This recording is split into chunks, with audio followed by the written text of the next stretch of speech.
टंडो आदम city थाने जी अद ॻोठ ख़ैर मोहम्मद मरी जी रवासण सिद्दीकन ज़ाल शफ़ी मोहम्मद मलिक पंहिंजे पुट मोहम्मद रफ़ी मलिक सां गॾिजी अवामी प्रेस क्लब टंडो आदम में प्रेस कॉन्फ्रेंस कंदे चयो त इलाइक़े जे बाअसर सियासी शख़्स अताउल्ला पठान वल्द जिन्नान खान पठान बेगुनाह मुंहिंजे पुट खे ज़ोरी ज़बरदस्ती दोस्ती रखी पाण सां गॾु घुमण लाइ दबाव विझी रहियो आहे।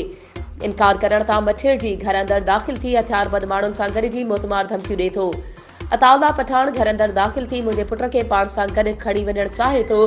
मुंहिंजी नौजवान धीअ मूंखे फोन ते ॻाल्हि ॿोल करण लाइ ज़ोर भरे रहियो आहे।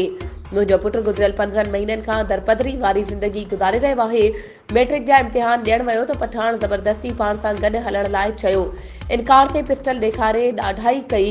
हुननि IG Sindh corps commander Sindh DIG शहीद बनज़ीराबाद SSP सांगड़ DSP टंडो आदम समेत ॿियनि वसवारनि खां मुतालबो कयो आहे त असां सां इंसाफ़ कयो वञे। वधीक ख़बरूं ऐं अपडेट्स जे लाइ असांजे चैनल खे सब्सक्राइब कयो ऐं हा बेल आइकन खे प्रेस करणु न विसारिजो त जीअं असांजी हर नई अचण वारी वीडियो तव्हां ताईं पहुची सघे।